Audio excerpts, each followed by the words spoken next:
네, 오늘 우리에게 주시는 하나님의 말씀은 요한계시록 4장 10절에서 11절 말씀입니다.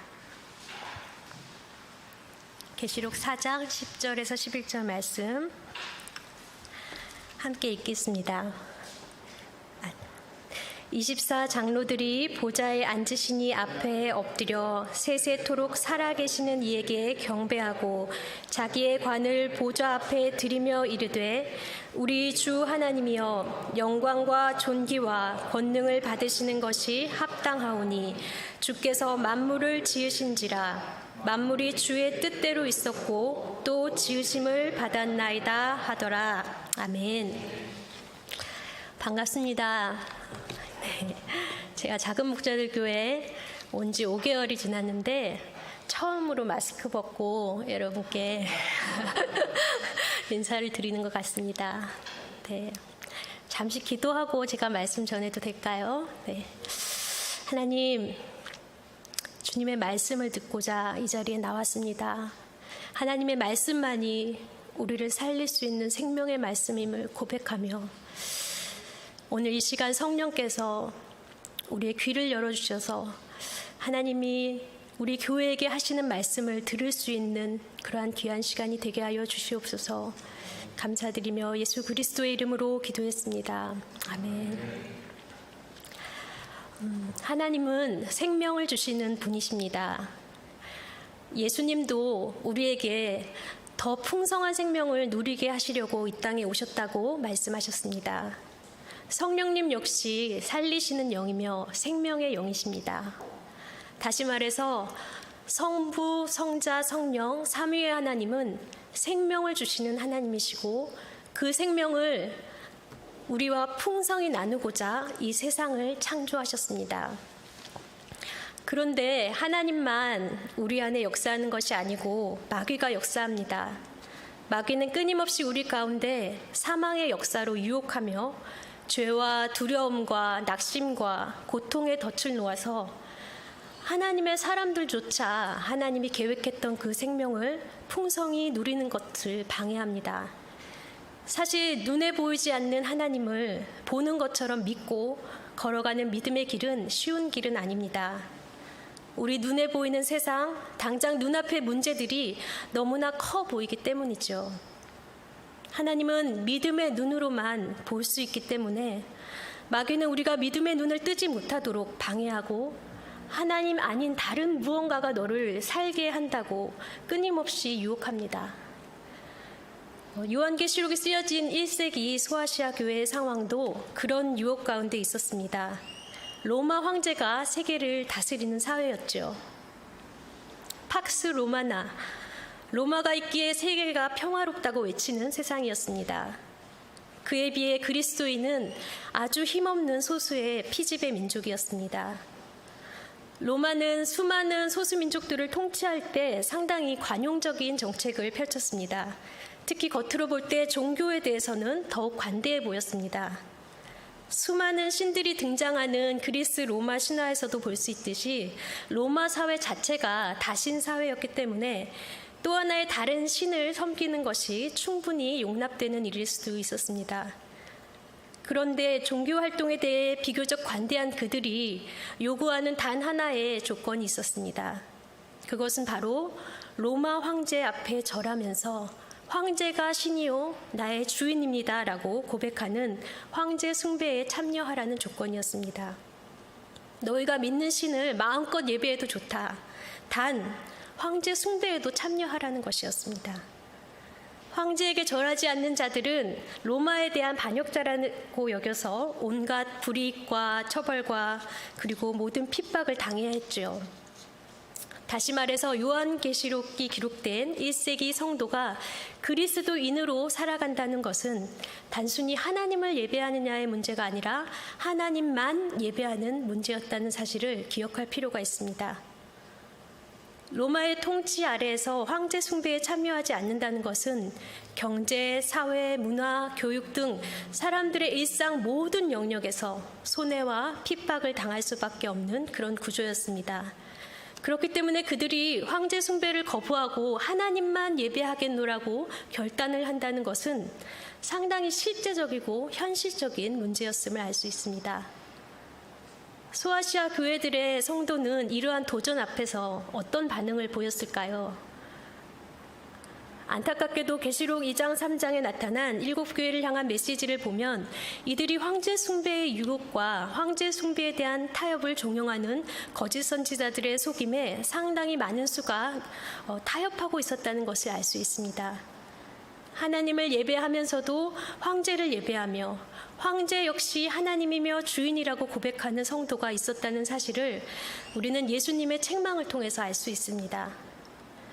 물론 소수의 교회였지만 황제 숭배의 유혹 가운데서도 타협하지 않고 끝까지 믿음을 지키기 위해 고난을 감수하고 심지어는 목숨까지도 잃어야 했던 그런 순교자도 있었습니다.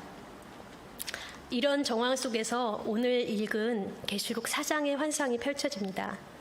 오늘 읽은 본문은 하나님께서 그 땅을 살아가는 성도들에게 하늘을 열어 보여주시는 장면입니다. 하늘 한가운데 보좌가 있고 그 보좌에 계신 분이 말로 표현할 수 없는 영광 속에서 세상 모든 피조물들의 경배를 받고 있는 모습입니다. 우리 먼저 2절에서 4절 말씀을 다 함께 읽어보겠습니다. 내가 곧 성령에 감동되었더니 보라 하늘의 보좌를 베풀었고 그 보좌 위에 앉으신 이가 있는데 앉으신 이의 모양이 벽옥과 홍보석 같고 또 무지개가 있어 보좌에 둘렸는데 그 모양이 녹보석 같더라. 또 보좌에 둘려 24보좌들이 있고 그 보좌들 위에 24장로들이 흰옷을 입고 머리에 금관을 쓰고 앉았더라. 네, 하늘 중심에 놓여 있는 보좌, 그 보좌 위에 계신 분이 온갖 보석과도 같은 찬란한 영광에 쌓여 있습니다. 그리고 그 보좌를 둘러서 24명의 장로들이 보좌 위에 앉아 있는데 이들 역시 아주 영광스러운 모습으로 흰옷과 머리에는 금관을 쓰고 있습니다. 오늘 읽은 본문 10절을 보면 24장로들이 자신들의 금관을 보좌에 앉으신 이에게 드리며 경배하고 있습니다. 요한계시록에 나오는 많은 숫자와 이미지들은 구약과 연관된 상징적인 의미를 지니고 있는데 24명의 장로들은 우리 성도님들, 교우님들 잘 알고 계시겠지만 구약의 12지파와 신약의 12사도를 합친 숫자를 의미해서 신구약 전체를 포함하는 하나님의 백성을 상징한다고 볼 수 있습니다. 다시 말해서 이 땅에서는 초라하고 보잘것없는 그 성도의 모습들의 현실, 그러나 그 현실 너머에 있는 세계에서 보여주시는 하나님의 백성의 모습은 하나님의 그 창조주 되신 하나님의 영광을 공유하는 그런 찬란한 영광 속에 있는 성도의 모습이라는 사실입니다.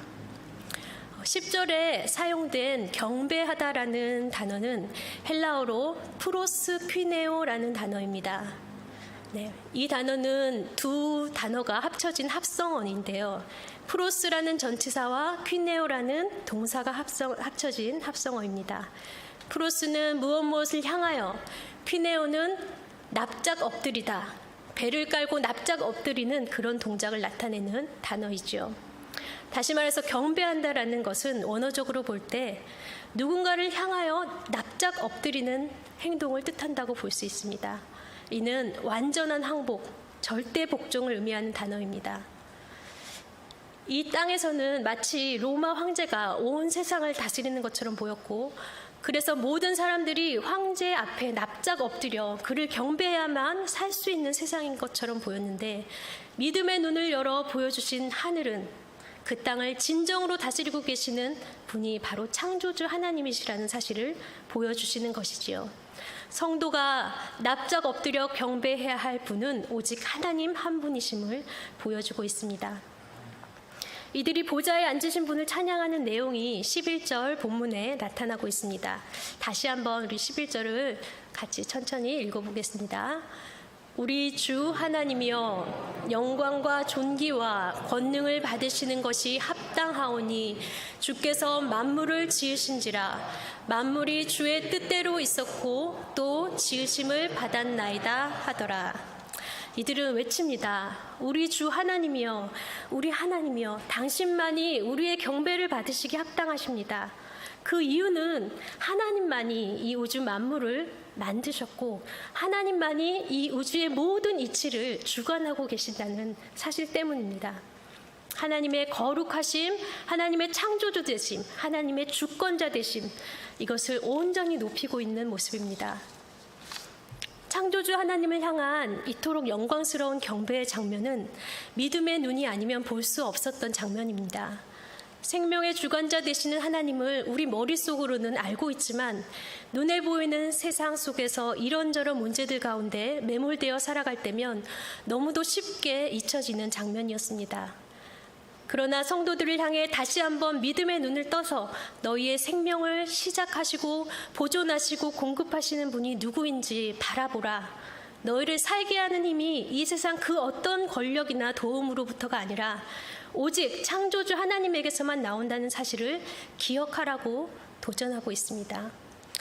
두렵기만 한 세상, 성도를 고통 가운데 처하게 하는 악한 권세 역시 하나님의 심판 아래 놓여있는 피조물에 불과하다는 사실을 보여주시므로 한편으로는 세상에 타협하고 있는 성도들에게는 영적인 각성을, 또 다른 한편으로는 고난을 감수하면서까지 끝까지 믿음을 지키고 애쓰는 성도들에게는 소망과 위로를 주려는 것이 오늘 본문의 목적입니다.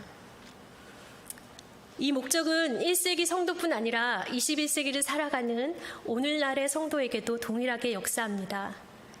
우리의 날마다의 삶이 이 동일한 믿음의 싸움 속에 놓여져 있기 때문입니다. 어쩌면 황제의 숭배처럼 눈에 보이는 그런 유혹이 없기 때문에 어쩌면 우리의 믿음의 싸움은 더 치열하고 더 교묘한 영적 싸움일 수 있습니다. 하나님만이 내 인생의 주인이요, 우리의 가정과 우리의 자녀의 주인이요, 우리 교회의 주인이라는 사실을 고백하는 삶, 참 생명은 하나님에게서만 나온다는 것을 고백하며 그 하나님에게만 납작 엎드려 경배드리는 그러한 믿음을 오늘 우리에게도 도전하고 있다고 볼 수 있습니다. 구약의 이스라엘 백성들도 역시 늘 이 도전 앞에 놓여 있었습니다. 예레미야서에 보면 이 믿음의 도전 앞에 늘 실패하고 넘어졌던 이스라엘 백성들을 향한 하나님의 탄식이 나타납니다. 하나님께서는 예레미야 선지자를 통해서 말씀하셨습니다. 예레미야 2장 13절 말씀을 같이 한번 읽어보도록 하겠습니다. 네, 예레미야 2장 13절 말씀. 내 백성이 두 가지 악을 행하였나니 곧 그들이 생수의 근원된 나를 버린 것과 스스로 웅덩이를 판 것인데 그것은 그 물을 가두지 못할 터진 웅덩이들이니라. 하나님께서는 이스라엘 백성을 향해서 너희가 악을 행하였다라고 이야기하고 있습니다. 이스라엘 백성이 하나님께 범한 두 가지 악은 생수의 근원된 나를 버린 것과 스스로 자기 웅덩이를 판 것입니다. 우리 인생이 우리 스스로의 힘으로 살아보겠다고 웅덩이를 파는 인생일 때가 참 많은 것 같습니다. 그런데 우리가 자기 힘으로 물을 좀 모아보겠다고 살겠다고 파는 웅덩이가 밑이 터져 있어서 그 물을 가두어 둘 수 없다고 말씀하십니다. 생명의 물이 오직 하나님에게서만 흘러나오기 때문입니다. 다른 그 어떠한 것으로도 해결되지 않습니다. 우리를 살릴 수 있는 생수의 근원이 오직 하나님이십니다. 그 하나님이 지금도 우리 성도의 삶을 붙들고 계십니다. 올해 저는 결혼 20주년이 되었습니다.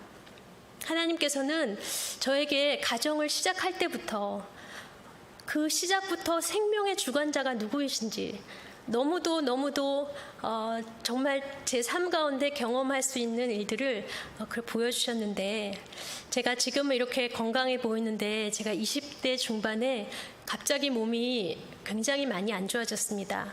뭔가 몸에 이상이 있다는 것을 알고 병원에 검사를 했는데 여러 가지 문제들이 있었지만 가장 큰 것은 제가 나중에 아이를 가질 수 없다라는 그러한 진단을 내렸습니다. 한 번도 생각해보지 않은 일이어서 제가 적잖은 충격을 받았던 것 같습니다. 그런데 마음 한구석에 어디서 났는지는 모르겠지만 하나님께서 제 마음 가운데 생명은 하나님이 주시는 거지 뭐. 하나님이 시작하시면 시작되는 거지. 이런 아주 신랄 같은 그런 희망이 저를 붙들고 있었습니다. 그 당시 저는 한 형제와 교제를 하고 있었고 그 형제와 함께 기도하던 중에 우리가 결혼을 할 것을 이야기하고 결혼을 했습니다. 결혼을 하고 몇 달이 지나지 않아서 하나님께서는 우리 가정에 기적 같은 태의 문을 열어주셨습니다.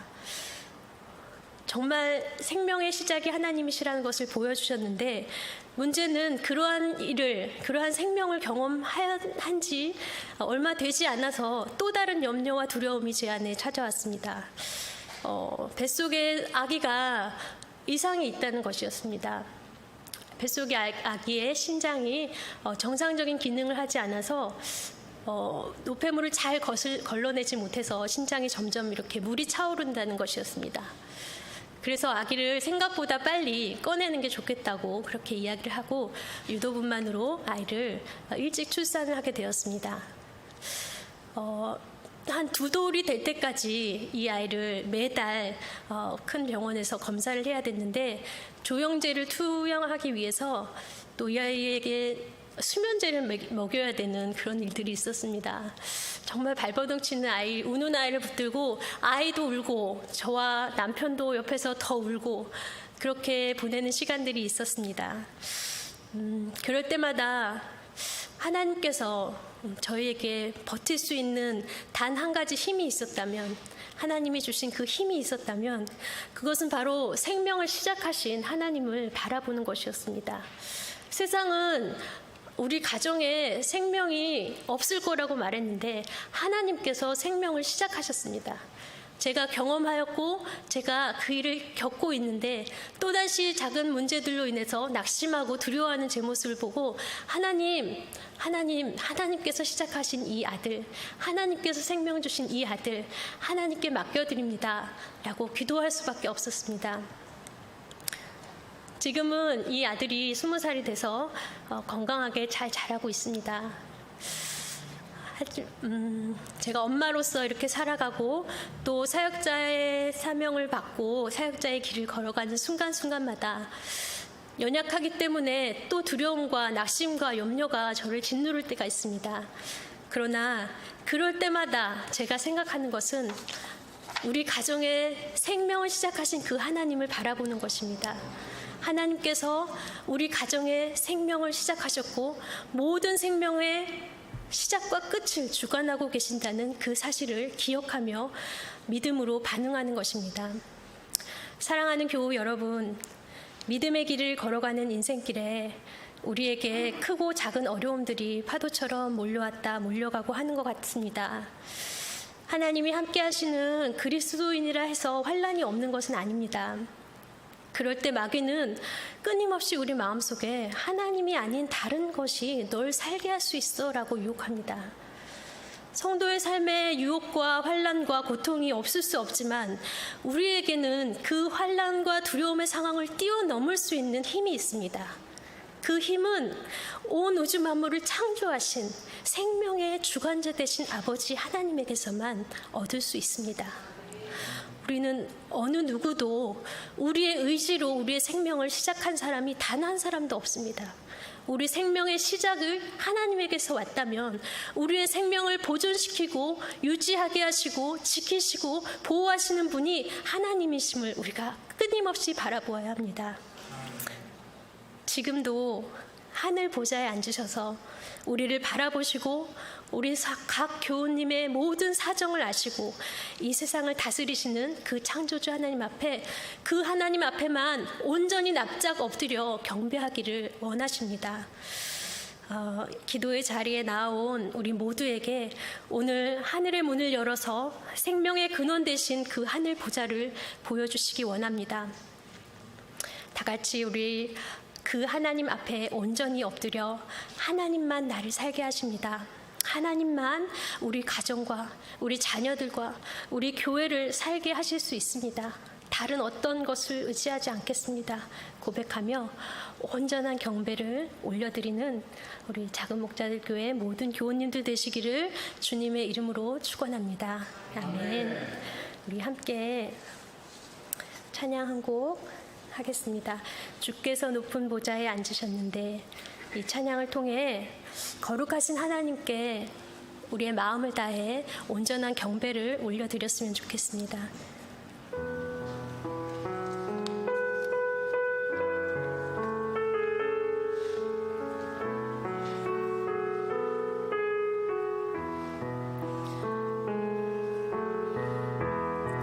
주께서 높은 보좌에 앉으셨는데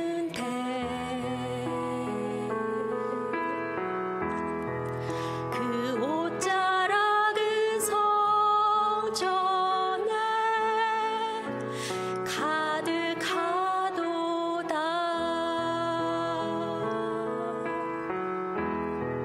천사들이 모여서 서로 장화하여 외치니 그 소리는 성전에 가득하도다. 거룩 거룩